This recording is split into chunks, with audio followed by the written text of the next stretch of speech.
all hope for things in life. But it's always going to be how your faith in Christ is going to allow you to respond to it. So I know it's not easy for Minister Grace to get up here to share her message with you, but we're so thankful for you to accept the call to come in here and bless us. And Sunday Night Live, we started this earlier this year, just a time that we can gather our youth, our young people, our young adults into our own little realm. To have our youth minister up here. I know sometimes we all have our choirs and praise team during the church service, but sometimes our young people just want their own thing.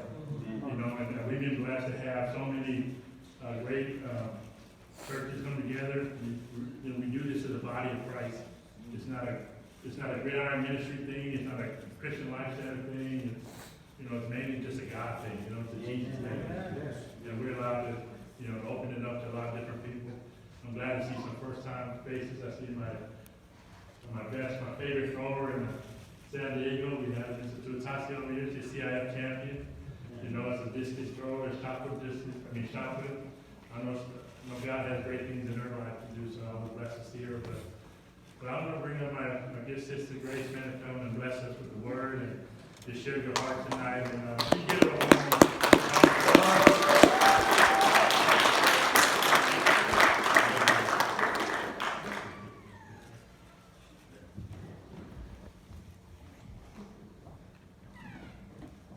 Praise the Lord. God is good. all the time. All the time. God is good. I'm not used to all this shining lights and all that stuff, so if I look sweaty up here, please pray for me. Praise the Lord. I want to give honor to where honor is due, and that is to my brother and dear friend, Brother Ray, and my sister Trina. I don't know where she's at. But I want to thank you both for this great opportunity. As we can all see, behind me is a portrait of my sister who just passed away about 2 weeks ago. And when Trina had called me, we were talking about how the Niners lost and all that stuff. And we ended our conversation, and then she texted me back. She said, "What about our November service?" And everything in me told me to tell her to cancel it. But I can hear Fowl's voice in the back of my head. "You better go for it, girlfriend." That's what Fowl was saying. And if you don't know, this is Fowl. She's very dear to my heart. We are not blood sisters, but we are sisters in Christ. And it almost felt like we came out from the same womb. We grew up together. We spent many years living together in Hawaii. There was 4 of us. She was the eldest, I believe, and I was the youngest. So most of the time when they would go out to have fun, I was always the shadow. I was always just the one that had to ask my dad for permission to go with them. But as years passed, she moved here to San Diego. We still lived in Hawaii, and then we moved here. We met up again. And then she started attending church. We started building that relationship again. And Fowl was a servant of the Lord. If I can describe Fowl in one word, it would be a servant. And the Bible says that when we enter into the kingdom of God, the Lord says, "Well done, my good and faithful servant." And that's what she was. She was a servant of the Lord. Her spirit, she was full of joy. She had too much energy at times. And many times we felt like she was on some type of drug or something, because she was just joyous all the time. She gave hugs to all the children. She loved on anyone who came in contact with her, and her heart was full of love. And today, and every day since the passing of my sister, I am reminded of how precious and fragile life is. It never really hits hard until you have to experience it for yourself. And I've experienced and encountered many deaths in my lifetime, and I'm sure most of you who are older than me have experienced more. But today, as I'm standing here, I find it difficult to talk about such things because I've actually experienced it. And I've experienced the death of my grandmother, my grandfather, my aunts, my uncles, people that were close to me. But this death has taken its toll on me. The sting of death I can feel. Until this day and every day since she has gone to be with the Lord, it still hasn't sunk in that she's the one. And I find myself at the cemetery almost every day. Yes, the Word of God says we do not grieve like the world grieves. But there's just that time when you feel like you just need your time with God. You need to step away from the world, and you just need to sit and think about your choices in life. And Faust's death has caused me to do that. I find myself at the cemetery almost every day, and sometimes I'm there and I'm questioning God. I say, God, why? Why so soon? Some days I'm there and I'm sitting and I'm thinking about years I've spent with her. Memories flush my mind, and I begin to cry and I think of her. Some days I'm just there, just to stare at the ground.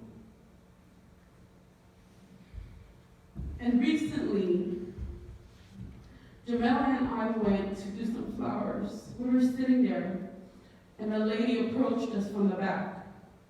She came with tears in her eyes, and she said, "Where did you guys buy those flowers? They're so beautiful." And I said, "Dollar Tree, girlfriend, Dollar Tree." She was so amazed. And she was standing there looking at us, and she was crying. And she said, "Oh, well, you guys are going to see me more often, because I just buried my son." And I said, "Son?" That just kind of pierced my heart. I said, "I lost a sister who was ready to go to be with the Lord, but you lost a son." No parent should ever have to bury their own children. And she stood there, she was like, "Yeah, you know, he was shot, and he's 16 years old. Damien, I don't know if you guys saw the news. He came on the news. He was the boy that got shot in September, I believe, 3 months ago. And they found his body in the alley. Here we are talking to his mother. And tears filled her eyes, and me and Ella, we're not crying at all. We're just enjoying our time being at the cemetery. And I said, "Oh wow, what a life." And I started thinking about my life. God, how do you want me to live this thing out?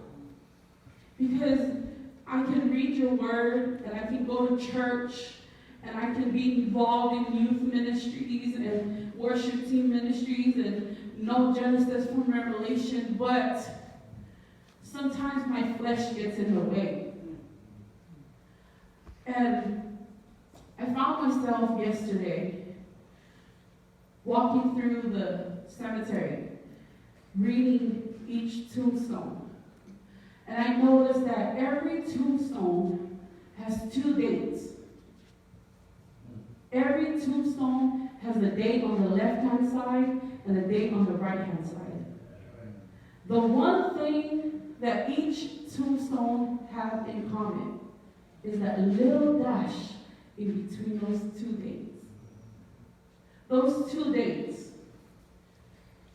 One of those days, we celebrate We blow out our candles. We receive gifts. We celebrate, we throw a party, and we enjoy that day when we were born.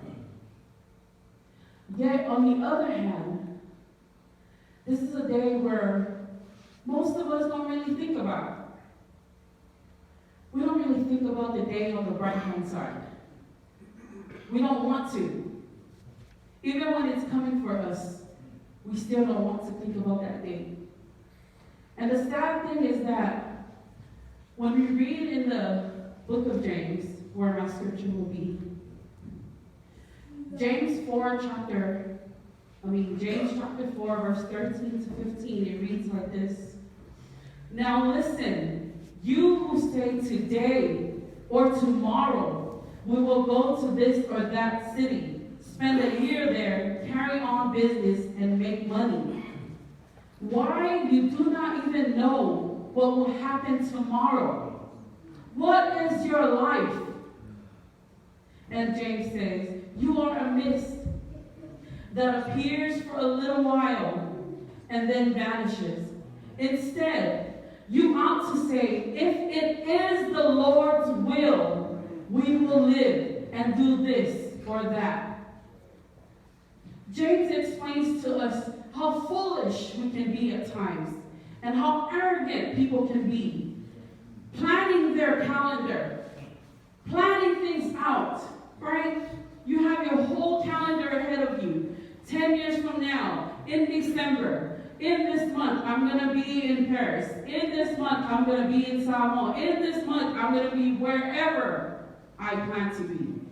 And the crazy thing is, they say today or tomorrow, meaning they're choosing when to go. And James is saying, are you kidding me? You do not even know what tomorrow will bring. What is your life? How are we living our dash is the question today. Are you living your dash or are you dashing to live? Are you living your dash or are you dashing to live? Are you living knowing why you are here? Are you living, young people? Death don't discriminate. Death comes for toddlers, babies, elementary school kids, middle school kids, high school kids, college students. It don't matter who you are. Death does not care about you. When it comes, it comes. And guess what? I hope and pray that you're living your dash and you're embracing that dash. Because we only get one. We only get one.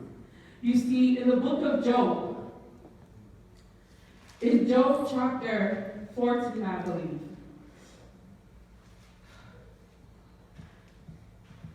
he says, we are like flowers that spring up and wither away. And then he goes on and he says, even a tree has hope. A tree can be dead and cut down, but when water hits those roots, it'll sprout up again. But we, human beings, we, people who live this earth, who's walking around in the four corners of the world, when our last breath comes, it is over. There is no more coming back. You cannot praise the Lord from the grave. You cannot make another decision from the grave. When you're gone, you're gone. And I'm not here to scare you or to talk you out of whatever plans you have for your life. That is not what James is talking about. James is saying, don't be foolish. Don't think like you know everything. And this is the dangerous thing. We live our life thinking that we know our days. We live our life thinking that there's always going to be tomorrow. We live our life thinking that it's not going to happen to me. It's a dangerous thing when you live for yourself.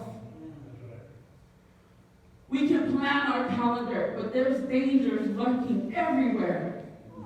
If you do not live a life unto the Lord, your life is meaningless.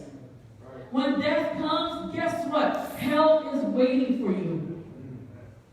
And as I'm standing here, I want to give you some examples of tomorrows. It was a Saturday afternoon, and a naval officer and his wife are finishing decorating their little apartment. December 6th. They plan to have a nice dinner, sleep in the next day. Tomorrow comes December 7th, 1941. Sunday morning, when all hell broke loose. Pearl Harbor happened. Tomorrow came. See, they had made plans the day before that they were going to enjoy a nice breeze through Waikiki and all of that. Enjoy Hawaii. Sunday morning came. Boom. Tomorrow came. Let's fast forward.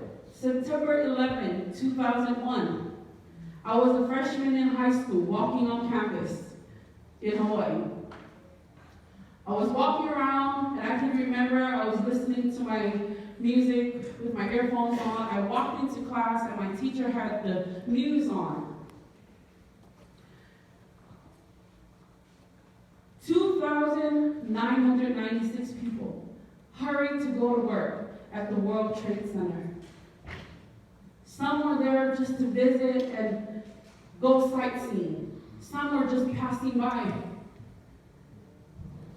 Boom! A plane hits the second tower. You never know what tomorrow can bring. You never know. You're a fool if your security is in tomorrow. Tomorrow is not promised for you and me.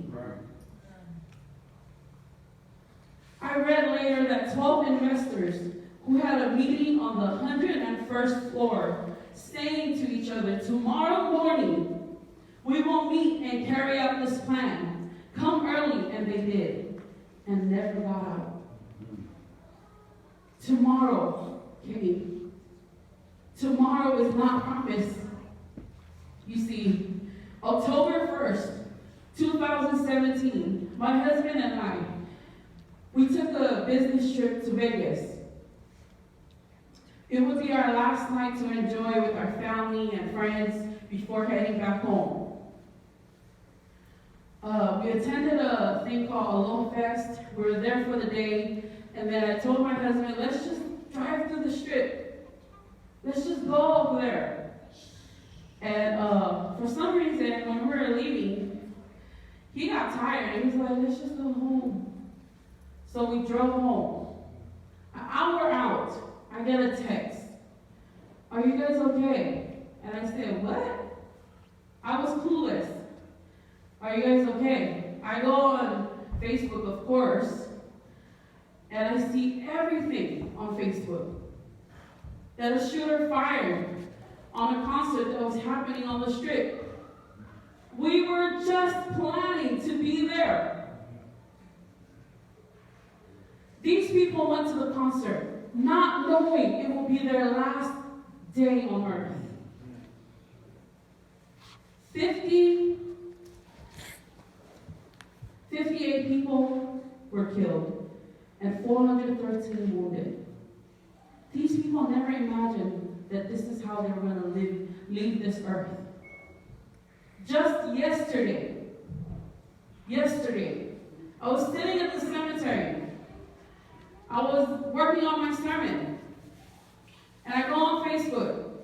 The first thing I see is the news about a man who killed his estranged wife and 3 kids. Crazy. Yesterday. Did these children ever think that yesterday would be their last day on earth? I don't think so. Did this woman deserve to die? No. Did it ever cross her mind that death was coming for her yesterday? You see, tomorrow is not promised. And James describes it. Our life is like a mist, is a vapor. It's here one day and gone tomorrow. King David, he makes a request to the Lord. In Psalms 39, he says, "Show me, Lord, my life's end and the number of my days. Let me know how fleeting my life is. You have made my days a mere handbreadth. The span of my years is as nothing before you. Everyone is but a breath,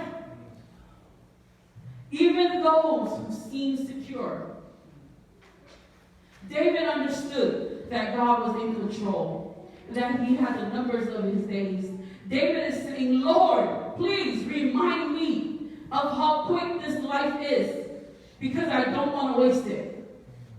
This is what David is asking the Lord. "Please, Lord, remind me of how quick my life is. I don't want to waste it." How many of you can honestly say that tonight? By the lifting of your hand, I want to know, Lord, I want to be like David. I want to make this request to you. Please remind me daily that this life is precious, that I won't take it for granted, that I want to live and embrace my dash. I don't want to dash to live. I want this life to be worth living. I want to be celebrated like her. She was celebrated. People from all walks of life came to see this girl. She brought so much joy. She impacted a community of people. Black, white, Samoan, Hispanic. It didn't matter. She left a legacy for us to follow. That was Fowley's life. When she left this earth, she left boldly. She had no regrets.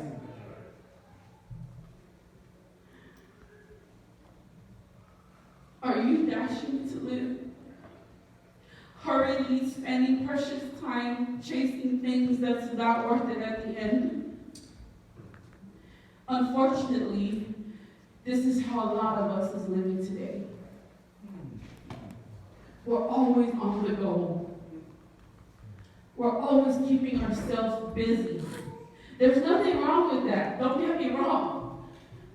But I want you to know, young people, a life without Christ is a useless life. In the cemetery, you find a lot of talent, a lot of potential. In the words of Miles Monroe, he says, "A life without a purpose is worse than death." A life without a purpose is worse than death. Young people, do you know who you are? Do you know your purpose? Do you know why you were created to live on this earth? God wants us to embrace our dash. On Fowl's last days, I noticed how precious time was for her. She focused on her relationship with Jesus. She said things that she always wanted to say. She forgave and she asked to be forgiven. She didn't waste no time on useless things, but made the absolute most of her time left. What would you do if you had 1 month to live? How would you live your dash if you had 1 month to live? I'll tell you this much. It'll be a transformation for all to see. Don't we want all the things that life has to offer? Don't we want to fulfill the purpose for why God created us? Why can't we live this way every day? Does it take for you to be diagnosed with something in order for you to live in such a way? Why can't we live that way today? So today, I want to encourage you to stay focused on Jesus. Stay focused on your relationship with Jesus. Today, I want to encourage you to say something to your loved ones. Say, "I love you." Say, "I love you. I missed you." Give them a hug and love on them. Today, I encourage you to forgive and to ask for forgiveness. Today, I encourage you to live your dash and don't waste it. In the name of Jesus, amen.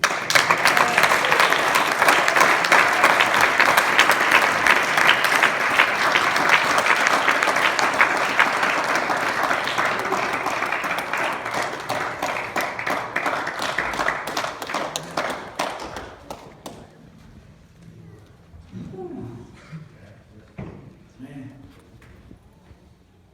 Sister Grace, thank you for those words. And today, it's just ironic. Today is my dad's 87th birthday, or would have been. And we were having lunch. And my wife says, "Hey, let's go take your dad some flowers." And so we're sitting at Greenwood, and we're cleaning out his stone, and I see the dash.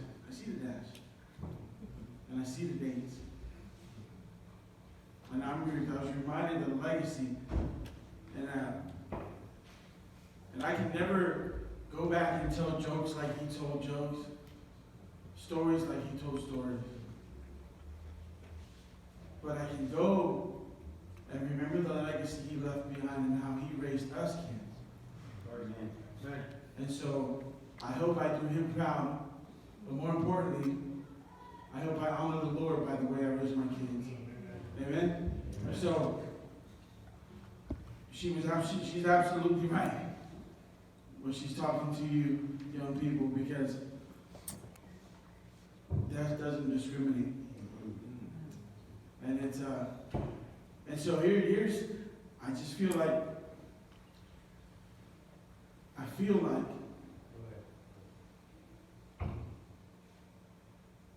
need to create some space. And I feel like, if you don't mind, can we just come up and let's just worship. Let's just end our time in an attitude of worship.